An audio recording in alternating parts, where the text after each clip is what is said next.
Good Friday, everyone, and welcome to the Weekend Big Show powered by Law Dog Sports. I am Chuck Ramsey, the Law Dog, here streaming live on Facebook, YouTube, and Twitter X. Appreciate all that will be joining in, and joined as I usually am by my partner since 2018 on this endeavor, Jeremy Schroeder, ruler of the airways. And it is a big weekend in college football, and also we've got a ton going on in college, or actually NBA basketball, and a ton of news going on there, and just World Series getting kicked off. Jeremy, it's a great time to be alive, and I noticed that you're branding yourself with your Oilers cap that Stanford Steve stole off of social media. Got to remind him who it belongs to. Who's Big Daddy? That's right. Be sure and follow us on YouTube. Please subscribe to our YouTube page at Law Dog Sports, and then also our Twitter X and Facebook handles as well. We share all of our content there on those pages. Also, Jeremy's on Twitter as well.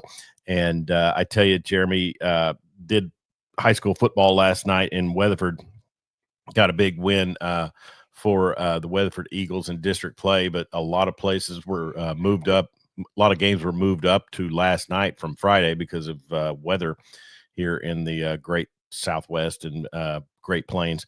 And it was, I was like, oh, I got it. I was sitting there watching Sports Center last night. I was like, oh, I got to get up in the morning and do a show. Yeah. Kind of sneaking up on me. But how's your week been? It's been a week. Yeah, it has, hasn't it? I've enjoyed the start of the NBA season. I don't care for the back-to-back double overtime games, but yeah, at least there are wins. I'll get on that here in just a second, but we want to say hello to Dan Narva, our fan up in Michigan. He loves the Houston Oilers ball cap, as he has commented, and we want to hear comments from you as well. The most perfect uniform and color palette in really NFL history. And kudos to the Houston Cougars for telling Bud Adams to stuff it, and we're gonna wear some powder blue, and then there's some powder blue coming to Norman tomorrow too. We'll kind of talk about that. They'll probably wear that ghastly Realtree crap or their all white look. No, it was on Twitter, and some people were taking shots at him at how quickly it's going to turn green and brown in the wet turf there at Owen Field. But it is a nice looking kit, and they picked who is the kid that they picked to wear it? Stribling. Stribling is their model on their social media post. So, anyways, big game tomorrow in Norman, big game in Lubbock as well. We'll talk all about college football. All the breaking news yesterday about the FBI arresting Chauncey Billups and Terry Rozier.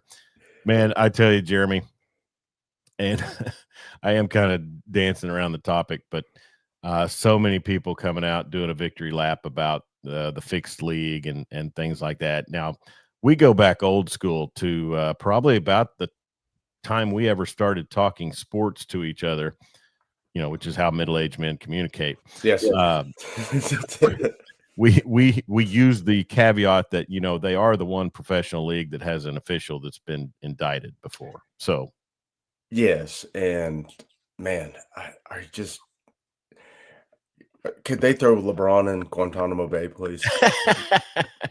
I think he would prefer Guantanamo Bay as opposed to the end of the bench with his son, just by the expressionless look he had on his face Wednesday night. You mean the night before the news broke that he is somehow involved? Yeah, that's I've seen that look before in criminals, so that could be, but it's a bad situation. It's a bad look, and really, from what I'm seeing, Jeremy, the league office is not really jumping out in front of this. So maybe they're just waiting for the next boot to drop. Let's just let's get it over with. Yeah. I want indictments. I want to got to clean it up. They didn't really after Tim Donaghy. Yeah. After that, it was just like he took the fall, and that was that. Yeah, and and there's always a patsy in big organizations that get looked into, and maybe he was the one. And I love that we brought the term La Cosa Nostra back into the You know, vernacular. that's so funny you say that because yesterday when I was listening to them read off, I guess, where it all stemmed from, when they threw out Gambino and Genovese, and I was like, Oh, my God, are we back in 1982? here we go. Some of Oh, these I guys. thought those kids were all gone or washed Oh up, no, the taken over families are by still Russians. around. Wow. Kudos to them. Yeah, Staying yeah, power is in this that's country, right. staying power is what people admire. Nothing says America more than perseverance. Carlo Gambino, Yeah, and let's to get there, clean up the NFL, clean up Major League Baseball. Let's get him out of it. clean Let's house. go, Cash Patel. Come on. What happens if something comes down and they have to vacate the Oklahoma City Thunder's championship? Well, I mean, we've seen these leagues, they don't vacate championships. Okay. All right. So it's the ring is staying. And what a ring it is, and what a night it was. That was Wednesday night, right? Or was it Yeah, Tuesday? it seems like a month ago. Yeah, it was Wednesday night. Yeah. They played So 3 games in 2. You the had Thunder did? 2 double overtime games. Yeah. I'm sorry. You had me confused. I was like, did they play one that I missed? Because honestly, my high school football prep was moved up a day because of the weather, so I was hustling. But no, get when you look at that Tuesday, that Wednesday. What night was it? Was it It was Wednesday. Wednesday? Okay, I'm No, it jumping was all over Tuesday. It was Tuesday Tuesday. night, Thursday night. Okay, yeah. So a lot of things going on with that, and we'll go into the NBA and the Thunder before, but big night there at the Paycom Arena, and just one of those things where you couldn't have picked a better opponent, I think, No, to and open the season with. no, and it was really cool that Steven Adams and Uncle Jeff Green Boy, no kidding. sat on the bench and watched the whole ceremony. 2 guys that Adams is still beloved in the Oh yeah, metro. I would imagine Jeff Green would catch a lot of love in this town. Oh yeah, Jeff Green didn't do anything wrong. He was one No, of the guys that started it here. He's not KD. no. He didn't ask to be traded. And I'm always a kind of moveon.org type guy. And obviously, if KD had done that to the Spurs, maybe I would feel a little different. By the way, Victor Wembanyama, what a starting game for him Yeah. the other night. But I'll say this, much like hook 'em horns or downward horns any week besides OU Texas week, sometimes you just got to let up and quit giving them the satisfaction. Yeah, but then the Because he's majority of getting me off on, is huh? like, screw that guy. Oh yeah, screw him. But I mean, and boo him when he's announced. Uh-huh. I don't know. I mean, you pay your money, your ticket holder, you go boo him. I just love that he's so delusional that he thinks they're just gonna boo him when he's announced, and then it's all love after that. Yeah, no one, Yeah. no, My question is, should they have gone and picked him up this season? no. What for? They already got enough guys that aren't playing. Well, it was interesting game, and I guess without Van Vliet and that's the thing about these overtime games, Jeremy. You're looking at an opening season that is so soon after the playoffs Mhm. that nobody really has a chance to get healthy. No, It's stupid. no.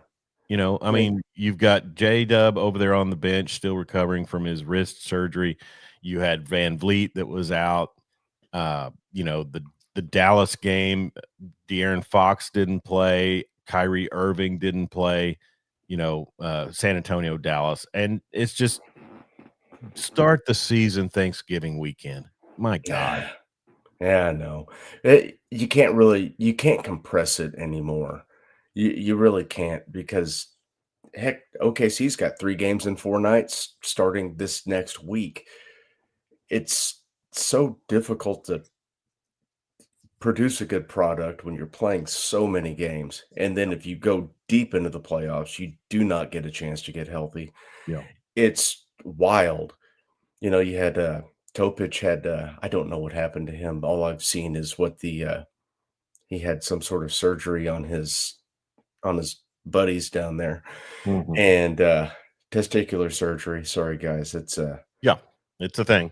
yeah. So, This you isn't know, Beavis and Butthead. We're not just gonna sit and laugh the it's whole hour. it's not like OKC came into this season healthy. That they played Indiana last night, who's without Halliburton for the entire year. Sure, sure. Yeah. Connor Carr said those kids aren't old enough to gamble, are they? I guess he's referring to the Thunder, which that's probably a safe question. You're probably right. I wouldn't know. I don't know if they know how. Yeah. Do Yeah. they? I mean, there might be. I mean, Pody Poe used to have some undercover gambling poker nights in Nichols Hills. So, Here's the thing. who The knows how they GOAT can knew be how. enticed. The NBA was better when the GOAT got busted for gambling and had to go play baseball for a year. Somebody posted a picture last night of Jordan in a White Sox uniform. Yeah. Is that when Back you when the can go league knew gamble? how to handle gambling.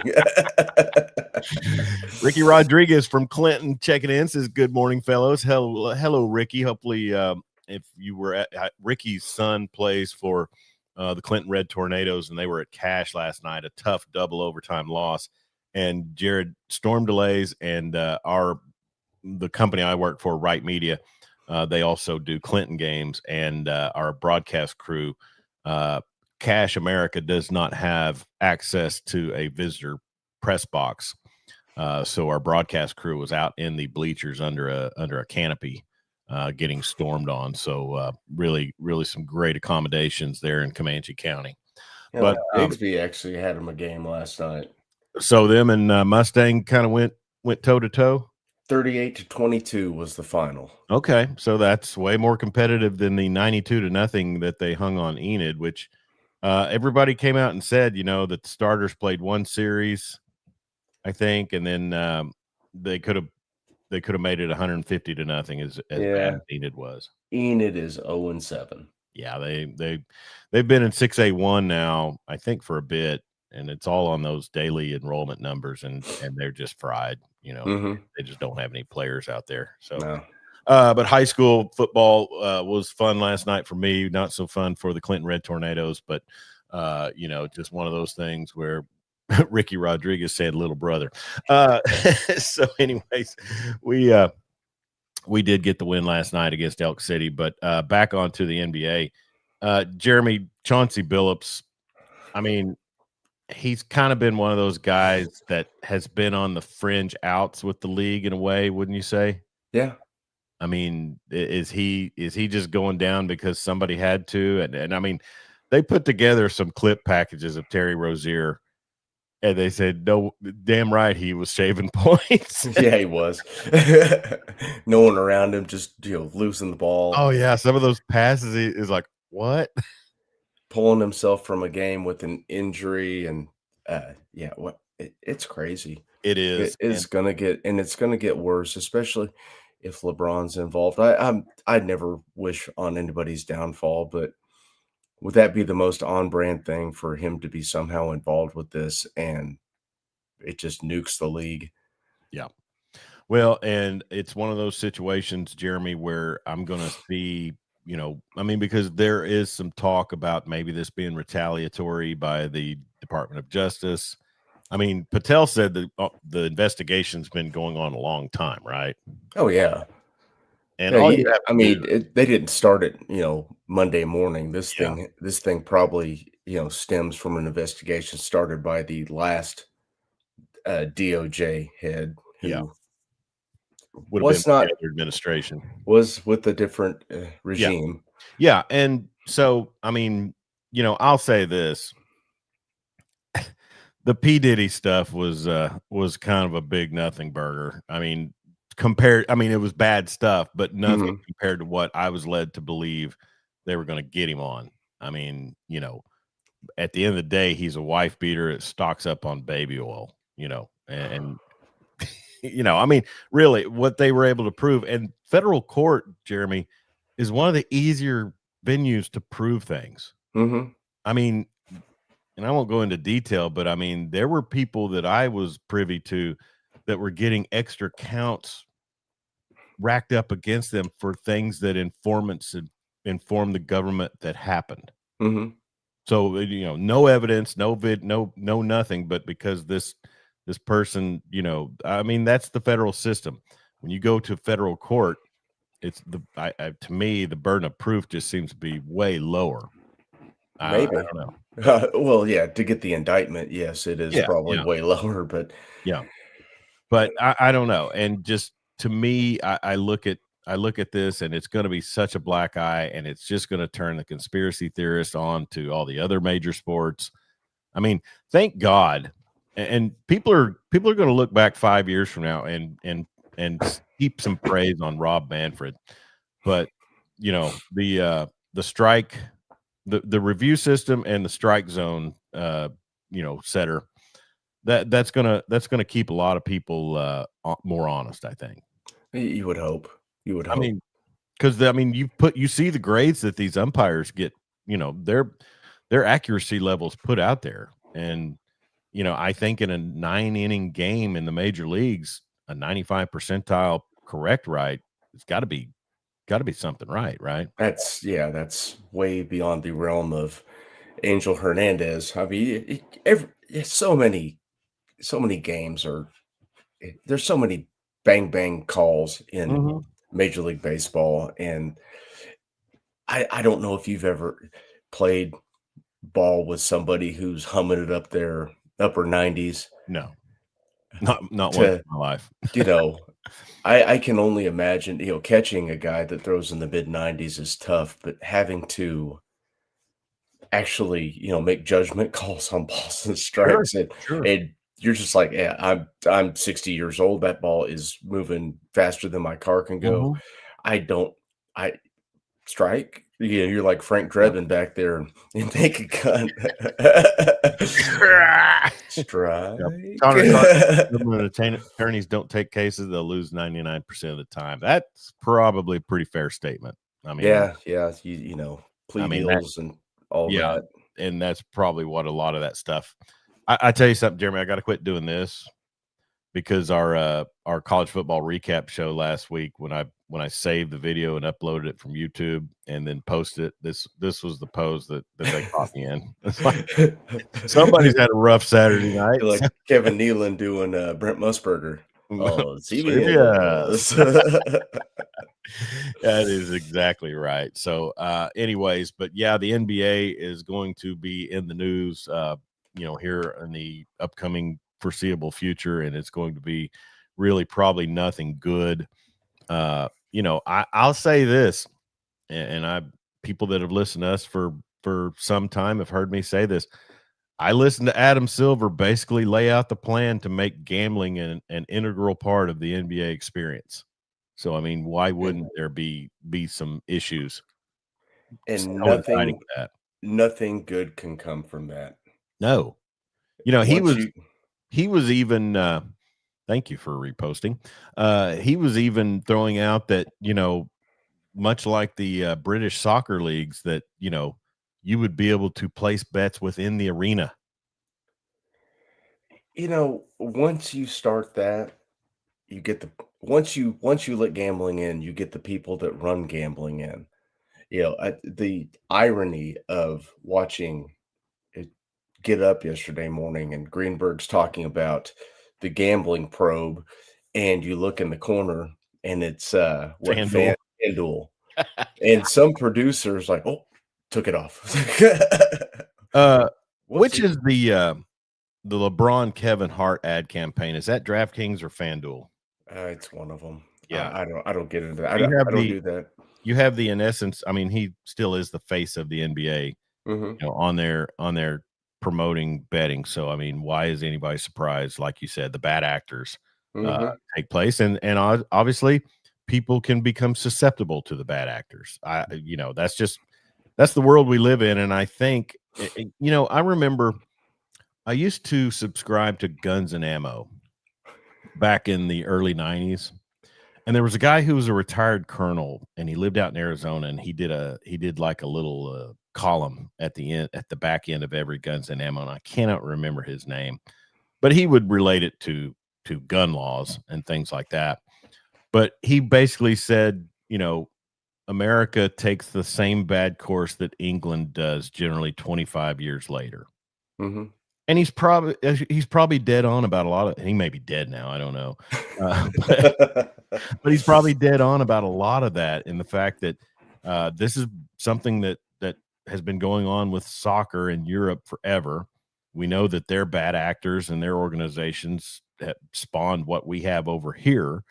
And so it makes logical sense, I think, but we'll see how the Department of Justice handles it. Yeah, keep it with the ponies. Don't get that into the major leagues. It's gonna cause this. We're gonna see a lot. It's gonna get a lot worse before it gets better. They're gonna uncover things that nobody wants to know, You but know, we'll be like, "Yeah, that makes sense." it's so funny that Connor brought up kids aren't old enough to gamble. I can remember when I was in college, a kid that was a couple of classes, I think he was a year behind me and 18, and he was heading out to Remington to bet on the ponies in the afternoons. And I said, "Why do you go out to bet on those?" He goes, "Well, I can make some money." I said, "How do you make money?" He goes, "Some of those jockeys will let you know which horse has got the juice." Like, whoa, no, no, no, no, let's not do Which that. is allegedly what Damon Jones was doing when he was chatting with LeBron James, who was not named in the filing. Exactly. He's involved, but not as I guess, a potential defendant. Yeah. Speaking of, as I mentioned, guns and ammo, and we are a Second Amendment supporting podcast. We don't cram it down your throat, but we do believe in the right to protect our families, and you should as well. And if you do, you should have legal self defense coverage like CCW Safe, or exactly like CCW Safe.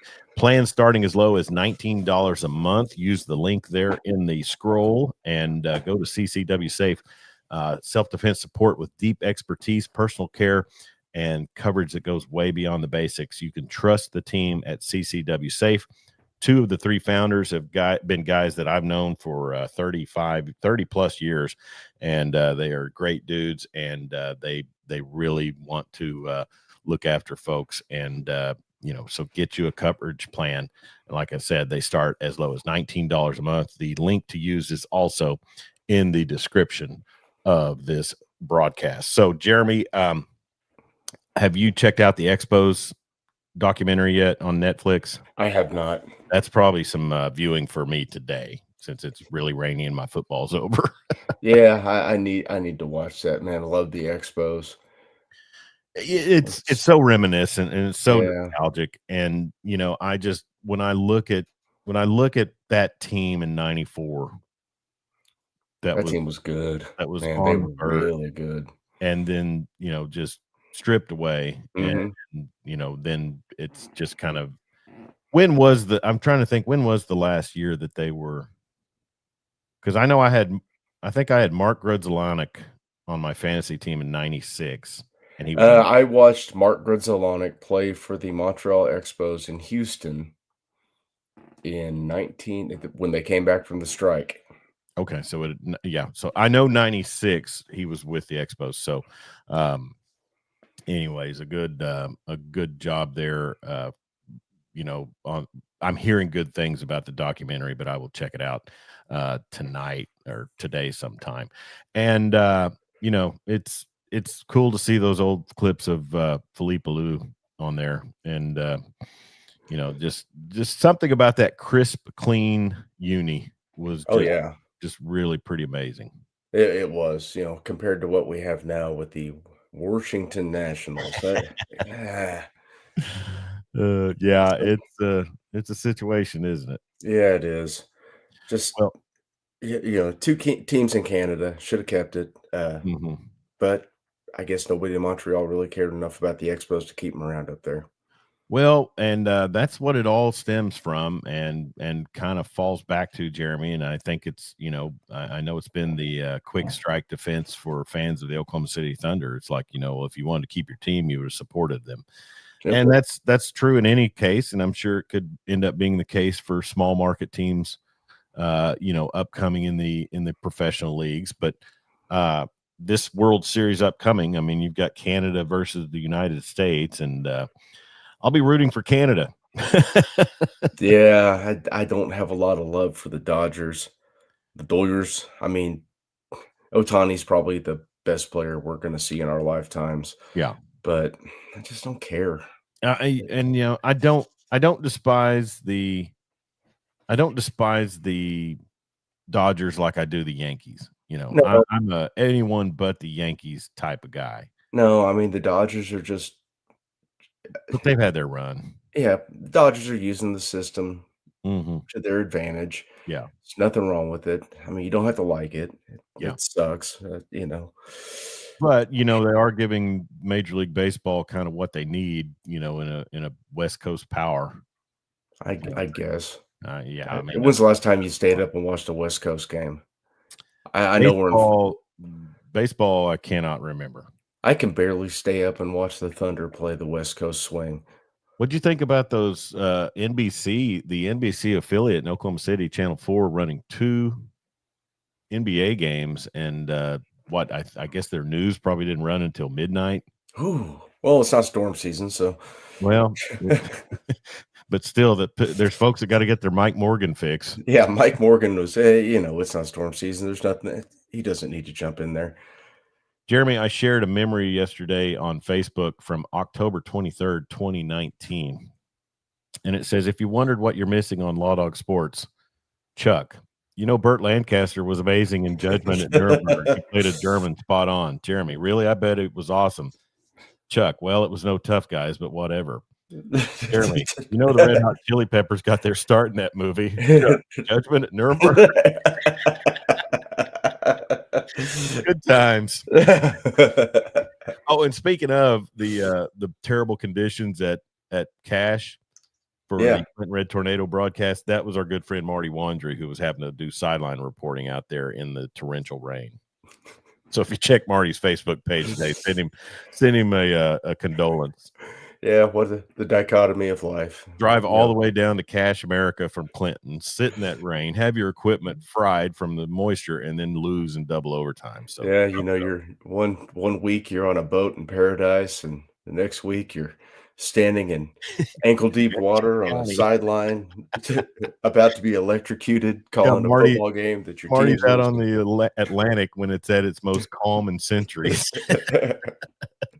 Marty Wandry, our good friend from Clinton Liquor, and let's go ahead and pull that gentleman up and give him a little prop here. And we love Marty Wandry, and he would, he's constantly trying to get you out to Clinton to golf, and one of these days we'll be able to pull it off sometime. I hope so.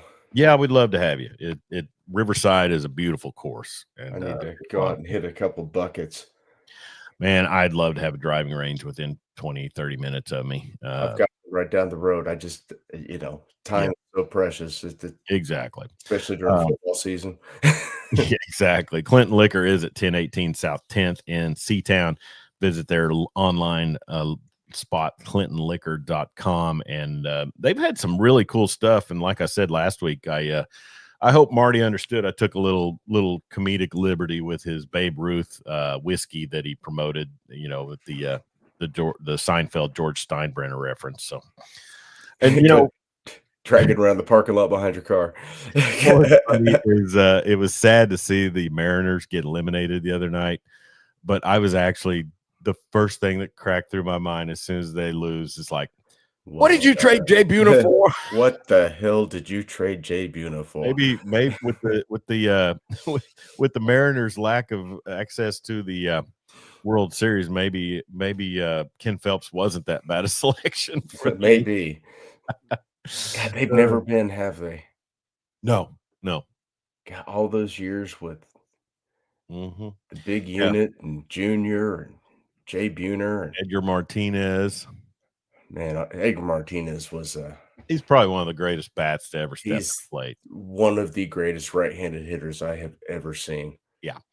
Dan Narva says, it is kind of anticlimactic when the rounds of playoffs sift down to the Dodgers again, not too different from college football. Well, that was the great thing about the NBA, Jeremy, and now we're finding out it was all scripted, but 2 small market teams in the finals last year. Wow. No Knicks, no Lakers. Screw you guys. Yeah, nobody cares.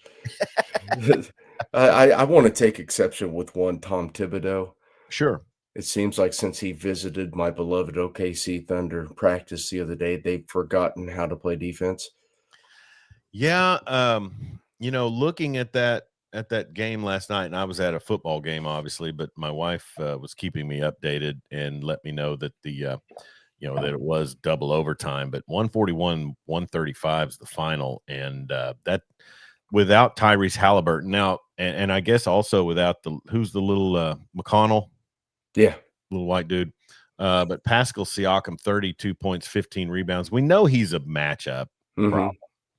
And then also, Jeremy, I'm saying this to you as an outsider. Don't panic because I'm not. Jalen Williams, J-Dub is one of your prime defenders. Yes, and Casey Wallace also didn't play last night, and he's one of those guys too. Neither did Alex Caruso, who got concussed on a drive to the rim. Yeah, Steven Adams whacked him in the head. Yeah, that was a clean block. Thanks, Kiwi. Thanks, bro. What are you doing? The 141. My fear for the Thunder would be they've got to start putting some of these teams away early again, like last year. You can't be in these dogfights this early and expect to be fresh in the playoffs. Well, if you have all of your lockdown defenders playing at the same time, Sure. it does help. But I don't think they've found it. It's so early; they haven't found their stride yet. Kind of like you, wake me up after Christmas. We'll see. Oh, yeah. We'll see what's going on. Those Christmas Eve games, those Christmas Day games, that's when the season really begins. My Spurs got a big win over the Mavericks the other night, and Victor Wembanyama, Wemby, just a huge night for him. And I'm trying to find the box score. Why am I not getting that to pull up? Well, let's see. NBA. Here we go. 125-92, just a blowout there at American Airlines Arena. As I mentioned, no De'Aaron Fox for the Spurs and no Kyrie Irving, but Wemby with 40 points and 15 rebounds. He was up in some rare air with the likes of Shaq and Wilt and some others with that outing for him. He looks so gangly out there, and he's playing against 6'10" guys and just looks like he's heads and shoulders above them. He's just an anomaly of the human genome right now, just being as big and tall as he is.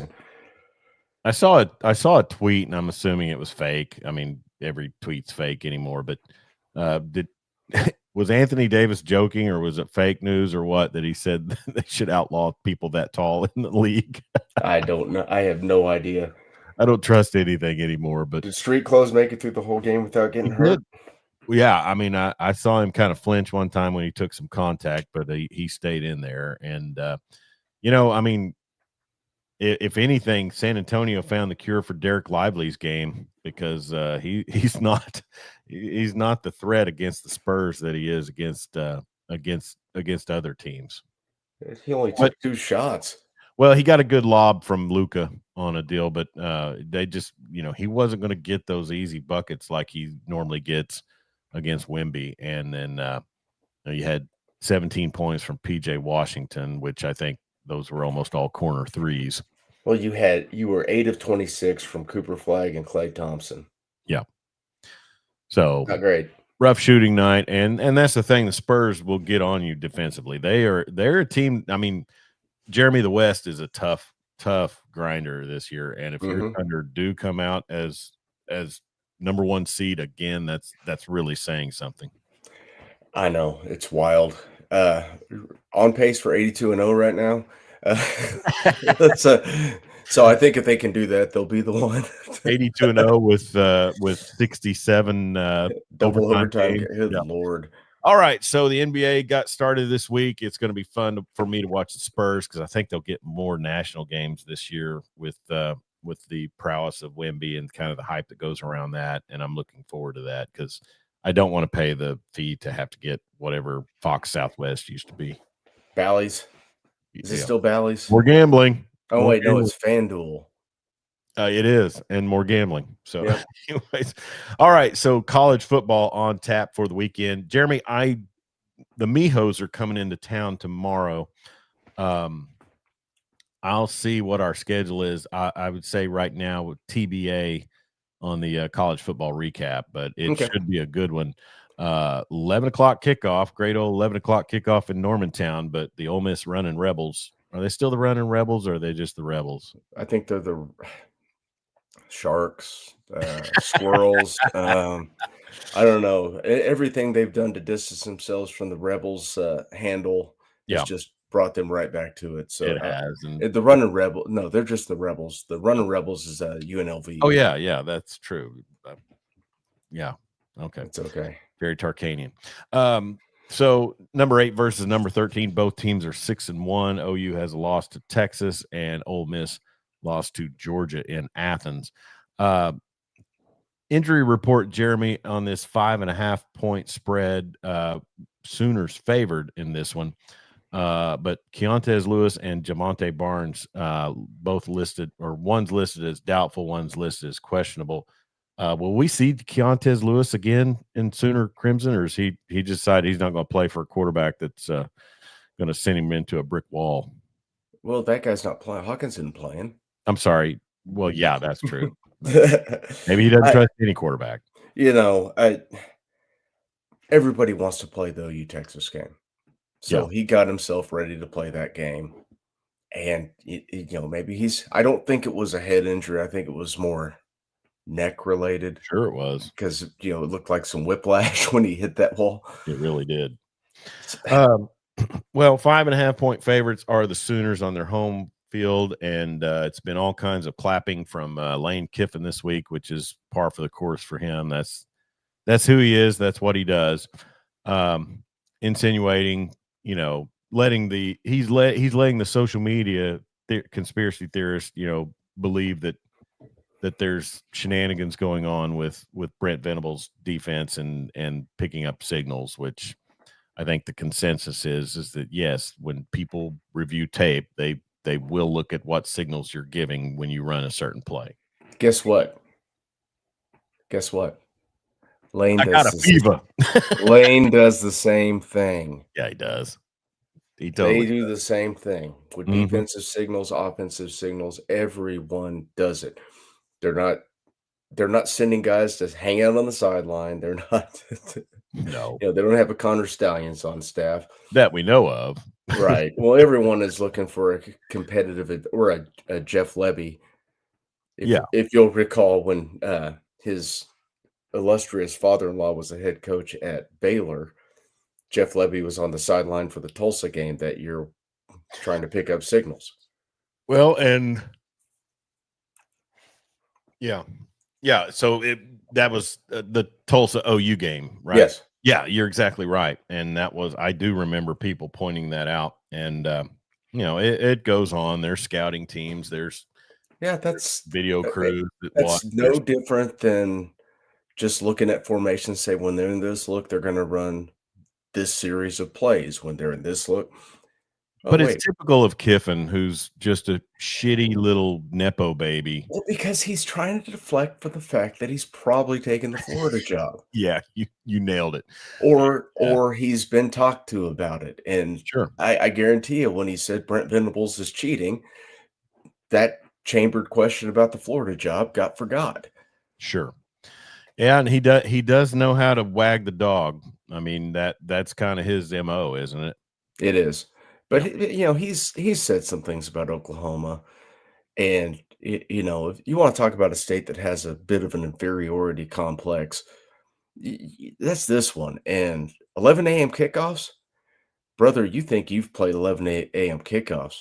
We were born in 11 a.m. We were raised by 11 a.m. kickoffs. What's that meme?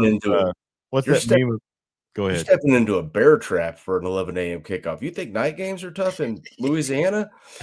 Brother, you ain't seen nothing. We are going to be just 3 sheets to the wind at 8 a.m. tomorrow, just raring to get in there and make a lot of noise and make it tough on Trinidad Chambliss. You don't know what you're messing with. 11 a.m. kickoffs, we came from the Big 12. We were the flagship program of the Big 12. Every week was 11 a.m. Yeah. Well, and it's like that meme with James Franco and the noose around his neck. First time. Yeah.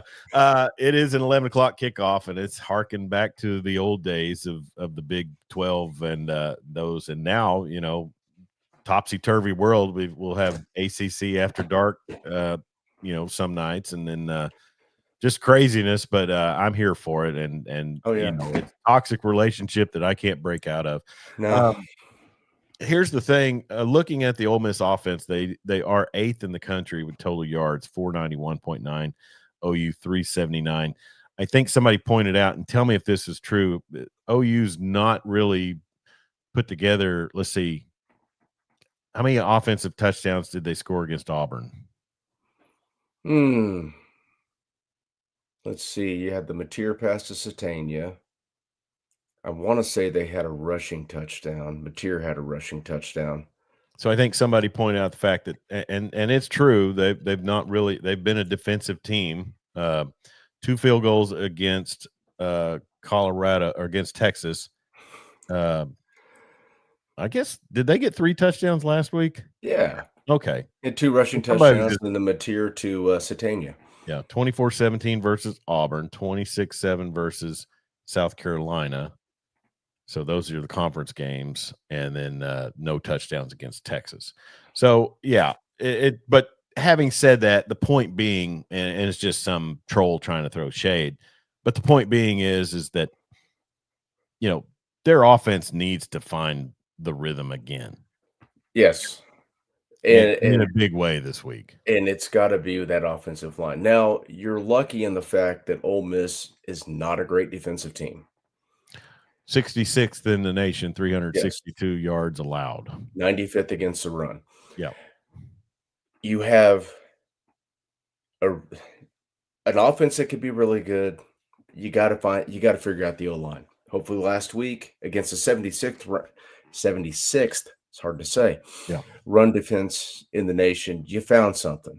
Okay. Can that translate to this week? I hope to God it can. But Oklahoma's defense, this is going to be the best offense they've played thus far. Yeah. I mean, as far as skill guys, quarterbacks, play caller, running game, play caller is a big thing right there because, Lane may be a lot of things, and I do like Lane. I really do.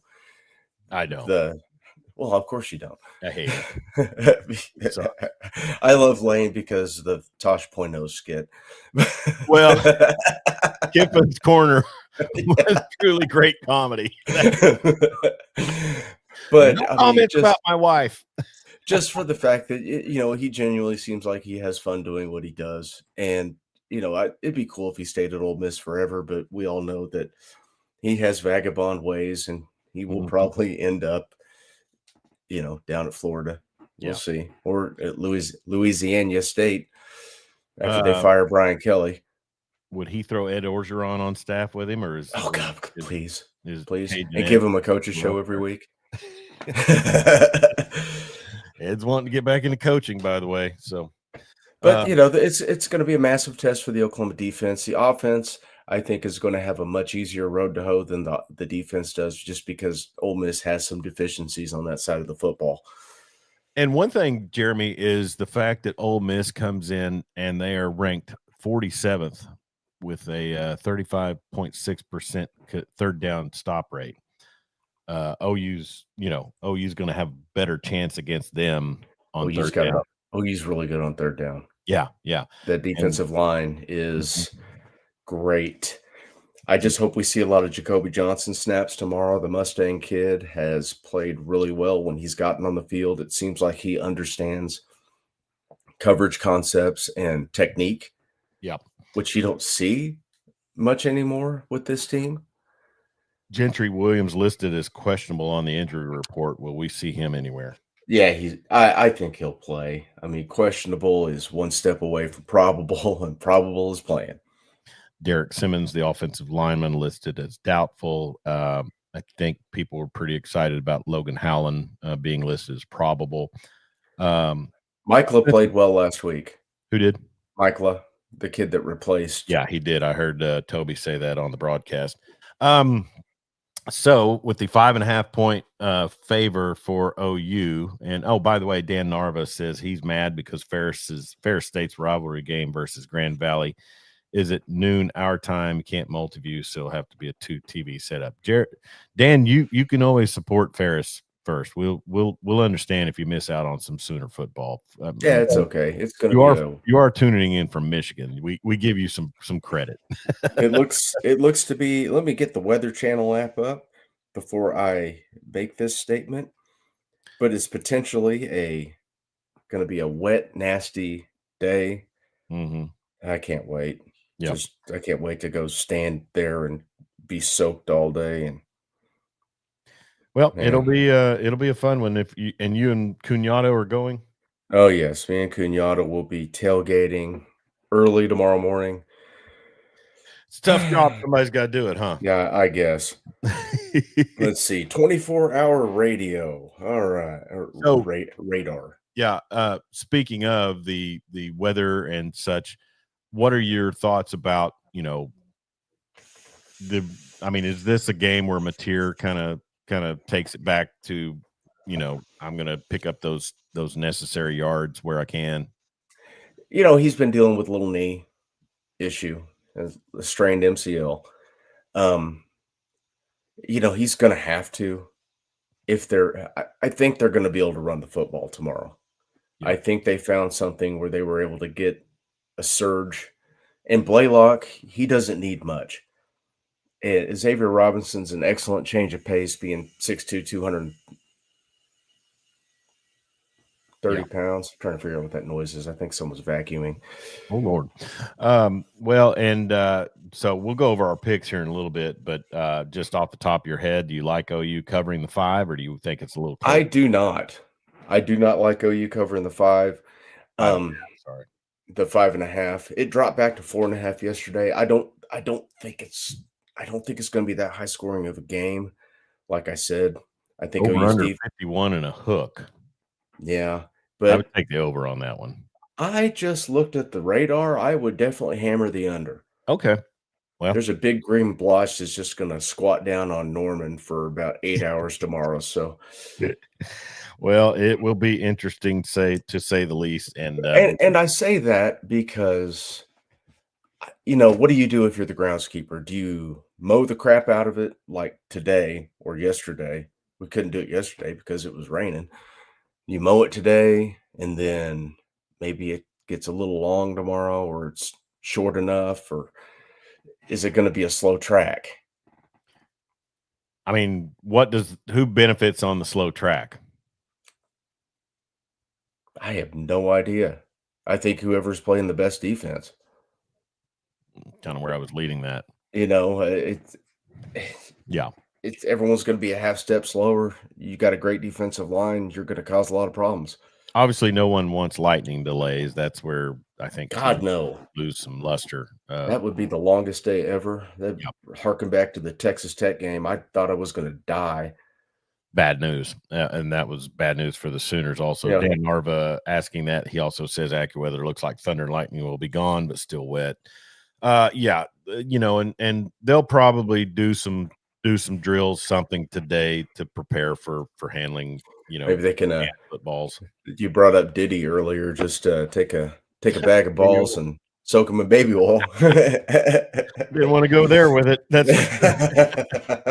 all right. So OU is an 11 o'clock kickoff tomorrow, and at 3 o'clock, the OSU Cowboys will step into what is that stadium down there now?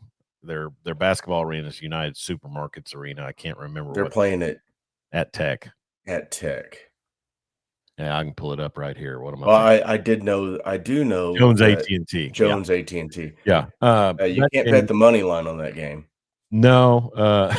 It is a massive underdog endeavor for the Pokes. 36.5 is the spread now as it stands, and I would say it's just the perfect storm, Jeremy, of how truly bad OSU is and how people believe that Tech is the real deal. And it's a bounce back for Tech. Yeah. Is Baron Morton going to play? Does he need to play? I think Hammond is listed as the starter. No, that's probably good. And Yeah. what is Morton's injury? It's lower leg, isn't it? Oh, so that okay. I The don't know. Let me take a mysterious look real lower quick. leg injury. Yeah. Could be an ankle, could be a knee, could be a Achilles. And Hammond, I thought played pretty respectable last week. They had the drive and came back. Funny thing is Morton's not listed on this injury report that I have, but I think Ryan Hyatt put out earlier that Hammond would be the starter. But let me So check the that. Big 12 is now doing an injury report. This is just what I pick up on the score, and Okay. they've got some listed as questionable and some listed as out. For Oklahoma State, man, I apologize for that. That's all right. OSU, they've got the Talon Shetron, Hoss Haney. Your typicals. It's not the regular one that we see with the SEC. But I don't know. To think that the Pokes are going into Lubbock as 36.5-point dogs, and this is where your program has come, even with or without Mike Gundy. Mhm. He could have stayed, and they wouldn't be they wouldn't be close to double, a single digit dog in this game. Well, I'm sorry, but I think they're gonna get housed tomorrow. Oh yeah, I totally see it. And like you said, bounce back game for the Red Raiders, and just totally, totally just a rudder. We said it, a rudderless ship, and it was yesterday that Ryan Hyatt mentioned that Morton was out. I'm not sure. I don't remember what exactly his injury was, but they're pretty safe hands with Hammond, especially against that OSU defense. Yeah, they had a few more guys into the portal this week, so they're gonna be super shorthanded. Humongous offensive lineman also enters the portal, and Pete Nakos put it out yesterday, I believe, or maybe today. But the kid's name, I had it pulled up, and now I don't have it. Noah somebody, and Congratulations, you are an Oklahoma Sooner. he's got the Sooners in his top five. It's hard to say though. It said, Jeremy, that he's grading out as the top rated guard in the Big 12. So Wow. for all of the ineptitude they've had on offense, they have a humongous guard that just is grading out off the charts. That's That kinda like Fabechi Nwewu last year, who graded out as one of the top guards in the SEC, and that offensive line was just bad. uh-huh. Yeah, so it can happen. Let me see, trying to find the post. There it is. No. Noah McKinney. Okay.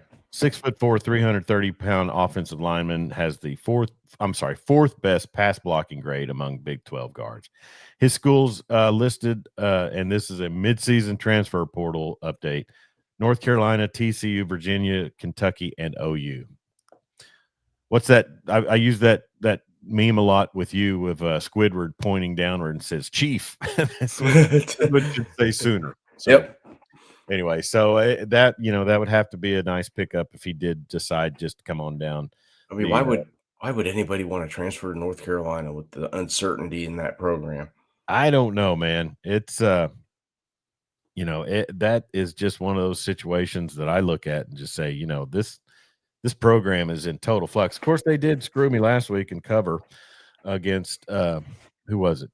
Cal, Who's that? North Carolina. Oh, yeah, it was Cal. Yeah, they covered last week and screwed me. So, and anyways, we'll get to our pick'ems here in a little bit. Fantasy football, Jerry. Well, back on to finish up Oklahoma State Tech. Tech is basically looking at a situation where they have to bounce back, and they have done a lot of big work against the teams that they're heavily favored against. I don't know that the Kent State game was much less of a spread than that. No.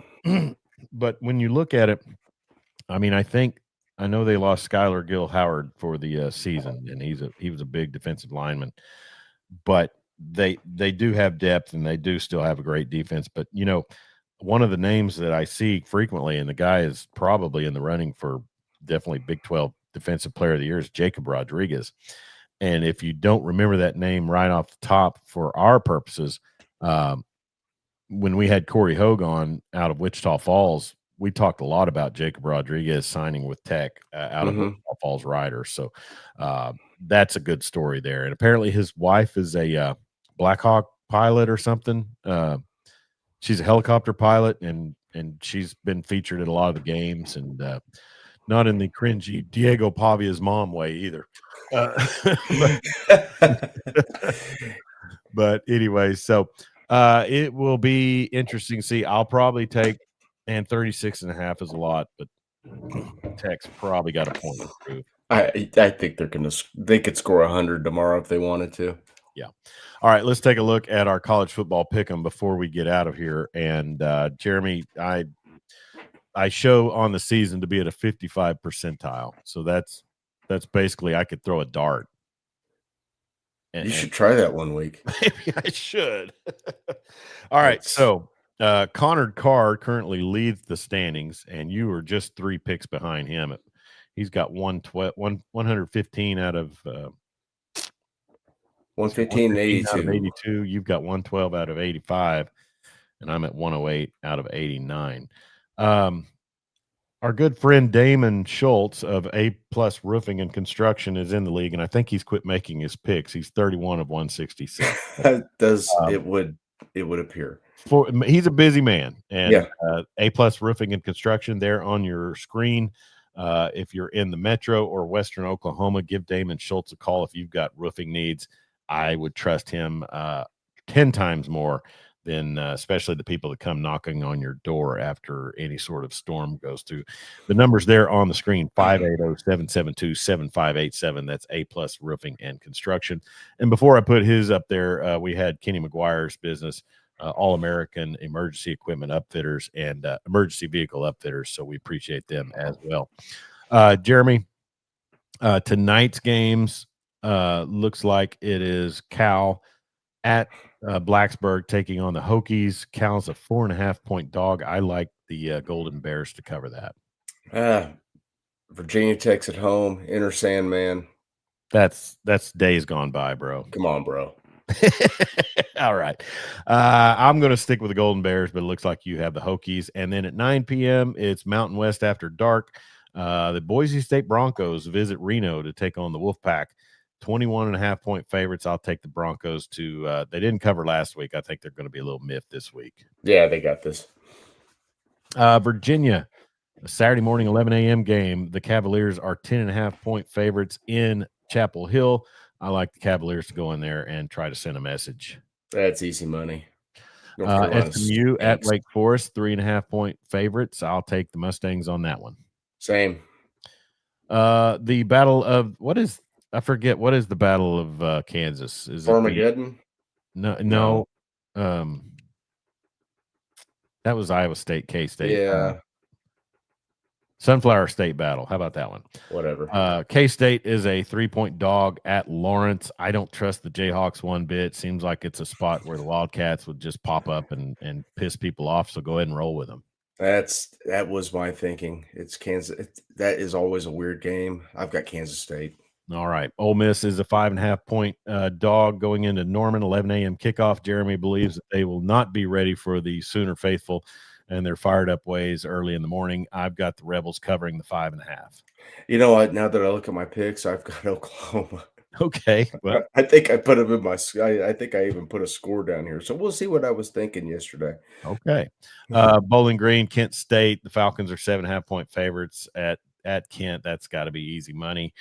South Florida at Memphis. Memphis with one of the all-time bad losses in American Athletic Conference history, losing to a rudderless UAB team. I guess they did have the Mortensen kid there involved, and that was a feel-good story. But I think USF goes in there and cleans house. Yeah, now that I think about it more, I was thinking Memphis got a good team. Then I remember that win was against Arkansas that I had watched. Yeah.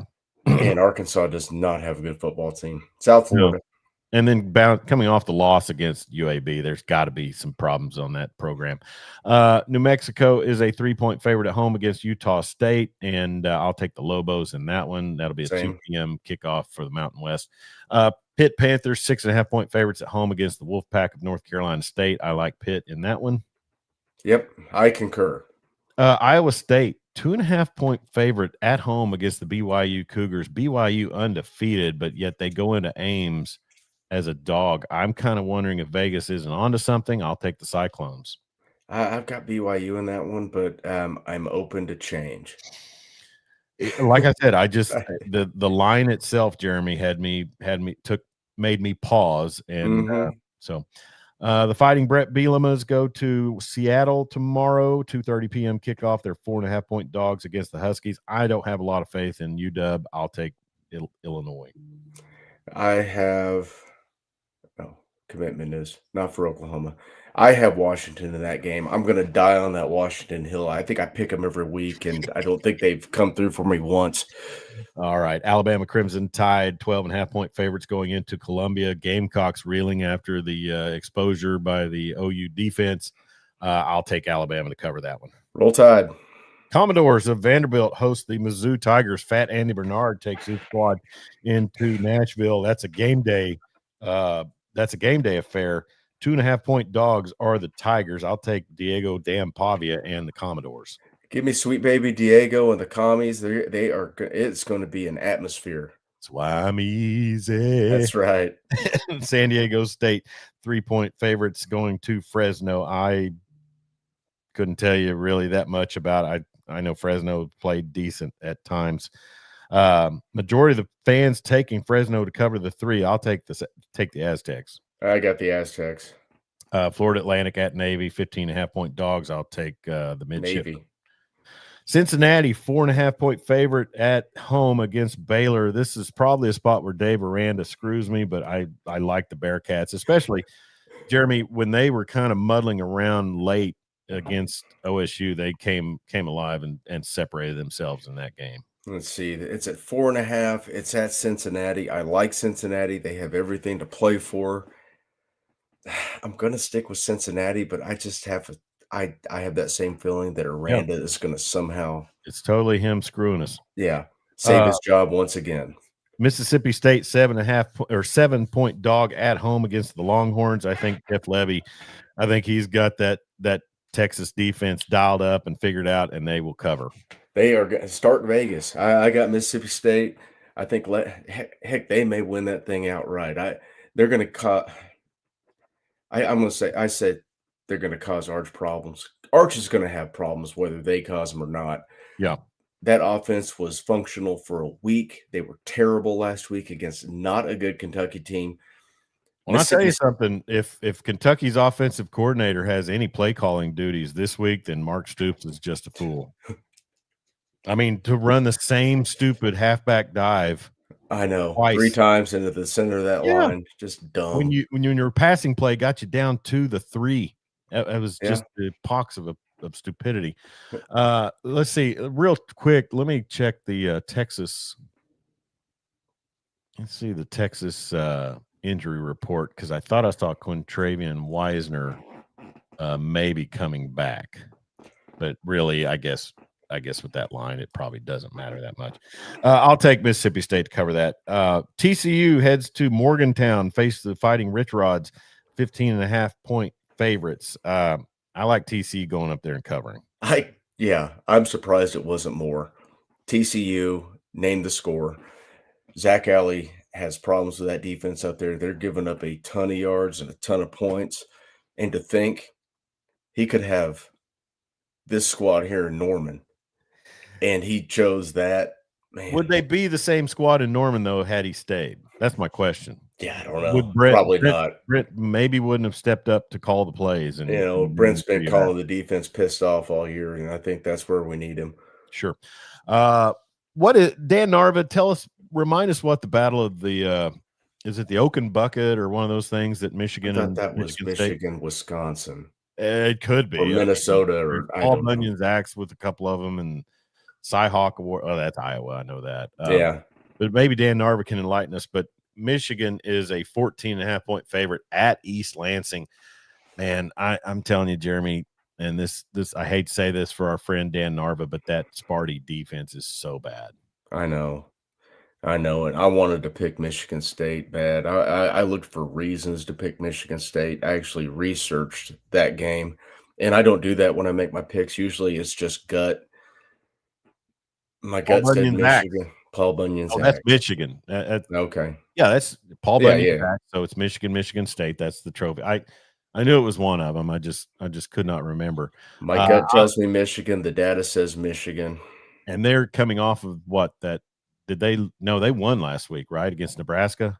Yes. And it was But 2 weeks ago they lost to USC. but here it's a rivalry game that opened at 8.5 points. Mhm. And by Friday, by today, it's up to 14.5. Yeah. So I Yeah. don't know what that's I don't know what to take away from that other than It's a lack of faith in that Sparty defense, and that's the just boys in Vegas think they're gonna hammer them. yeah. So A&M goes into Death Valley, and it is a night game, and they are 2.5-point favorites. I'll take the Bayou Bengals to cover that. I got A&M. I just have no faith in Brian Kelly. That offense has been disjointed all year. Nussmeier he's got to be hurt, right? Yeah, yeah. Dan Narva with some Big Ten updates for us. Brass Platoon is Michigan State and Indiana. Oak and Bucket is Indiana, Purdue, and whoa. I'll read that one. It is preserved on the recording. Damn it, Dan. Wow, same guy that was chiding me for my language on Right. Michigan, Ohio State. Gotta love the Big Ten hatred. So I don't see A&M being able to fulfill that kind of. I mean, they went into South Bend and won, but When is the other shoe gonna drop on A&M? I mean, you can't get to 8-4 without that, backbreaking loss, right? Oh, you're funny, my friend. Colorado State, they fired Jay Norvell, but they go into Wyoming. What is that? Laramie? Yeah. Yeah, they go into Laramie as a 5.5-point dog. I'm going to give them the coaches firing bounce back, and they'll cover that 5.5. I got Wyoming. It's Tennessee, probably going to be snowing and disgusting. Yeah. Tennessee heads into Lexington. Wildcats reeling from that overtime loss to Texas.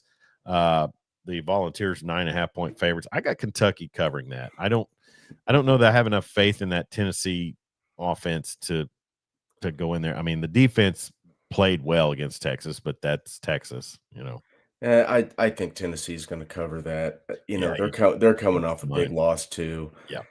And Kentucky's just not very good. Kentucky's coming off an emotional game. And we didn't talk about that with Ole Miss. They played a rugged – it was a track meet. It was an old Big 12 game, but it was big-time emotional loss last week against Georgia. Then they got, hey, your consolation prize is you get to play Oklahoma's defense at 11 a.m. in the rain. Cool. Yep. Yeah, very, very taxing. Arizona State, 7.5-point favorite over Houston. That's in Tempe, and they're coming off that big win over Texas Tech. Do they carry the energy further, or do they get? They got their backs are against the wall. They have got to start ripping off some of these games to get into that Big 12 title game. Sure, I like Arizona State. 7.5 points. You're looking at a score. I like the Sun Devils. Yep. Hold on just a second. Dan Narva saying he'll delete that. We love you, Dan. Oh, leave it up. All right. So, I don't know. I do. This would be a spot where Willie Fritz and the Cougars would at least make it close. But I've got, touchdown and a hook. I can roll with Tempe. Yeah. Sun Devils. And then final one, the Buffaloes go to Salt Lake City. They're 13.5-point dogs. I just think this is probably an area where Dion at least covers. Yeah, I like Utah in that game. I like Whittingham better than Prime as a game manager. Playing at home, playing at night, playing late. It's going to be an after dark game. Give me the Utes. Yep. Well, and so that is our picks. I've got the final score of OU Ole Miss as 28-21. I've got 27-17. That goes against my cover, so I should probably switch that. I've got 27-17. Okay. I took OU. Yeah. You convinced me. All right. Hey, so that is our picks, and you can, we'll probably our next contest. We do have fantasy football going on. Our next contest will be the NCAA basketball tournament, but we do want to remind you, and Jeremy, I think next year I'm hearing a lot of people say that the mothership has the far better fantasy sports system. So Okay. we may make a switch next year. I don't know. It's Uh, see what we can do. But anyways, that is the college football pick'em, and I'm already 31 points down to you in fantasy football this week. Tell you what, somebody left Rondé Gadsden just sitting on the waiver wire, and I think I did. I snapped him up last week, and Yeah. he gave me like 24 points last week, and which I lost, of course, because Yeah. I don't have a good squad. But he grabbed 16 last night, and then Dicker the kicker. Dicker the 15 kicker. points. Broke your heart in 2018, carrying you in 2025. Yeah. So anyways. But you also realize that I'm starting Spencer Rattler again this week because I have no quarterbacks. There's not any quarterbacks available. I mean, No. I've heard that from many people in our league. We I may snapped condense that down and Yeah, 20 teams is too many. It's a lot.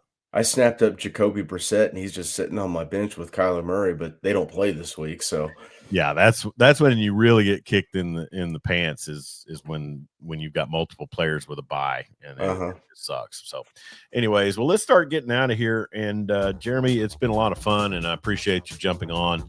Oh, yeah. And by the way, I'm open to trade Brock Bowers if anybody wants him.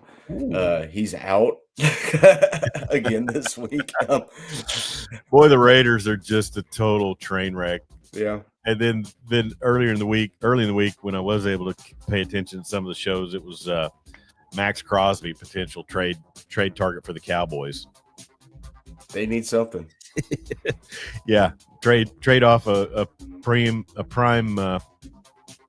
pass rusher to trade off for another prime. When you give up 480 yards in the first half against Kansas City, yeah, you're not doing much with them anyways. Hey, and Mahomie has been my guy at quarterback. I got to say, I've appreciated the effort he's given. Well, he's just reminding everybody that he's the greatest to ever lace him up. He's got the comps with Peyton right now through their age. Yeah, and he's got one more Super Bowl. Well, two more Super Bowls than Peyton had at this age. That is very true. Actually, probably three more. I can't remember how old Peyton was when they finally broke through. Oh, he was. It was later, wasn't it? Yeah, it was. It was at least 10 years. Mm-hmm. Because wasn't it the 06? It was 07 Super Bowl, I think. It may have been. They won that gimme against Rex Grossman and the Bears, right? Yes. So I think that was like 07 or 08. I mean, and he had been in the league since 98 and 99. Mahomes is what, 28, 29? 31, I think. Is he 31? Is he that old? I thought that was a stat I saw before they were 31. I don't know. Mm-hmm. All right. So he's Jeremy Schroeder. I'm Chuck Ramsey, the Law Dog, and we want to remind you to check out CCW Safe. The link is there on the scroll, and I also posted it in the comments here of the broadcast. Also, it is in the description of these broadcasts here on Facebook, YouTube, and Twitter X. And get yourself some self-defense coverage with plans starting as low as $19 a month. We appreciate CCW Safe, also Clinton Liquor, as well as All-American Emergency Vehicle Upfitters and A-Plus Roofing and Construction. We appreciate all of our sponsors, and we hope you'll check their business out. For Jeremy Schroeder, I'm Chuck Ramsey. Jeremy, have a great day tomorrow at Owen Field. I hope so. I hope it dries out. And Patrick Mahomes is 30 years old. 30 years old. Okay, so before 31. All right, and we will let you know via social media outlet if we do go with the college football wrap-up show tomorrow night. I would say probably 8 o'clock if we do. So anyways, for Jeremy Schroeder and me, the Chuck Ramsey, the Law Dog, we appreciate you. Be safe out there. Don't text and drive, and sure don't drink and drive. And we'll talk to you next week or maybe tomorrow night.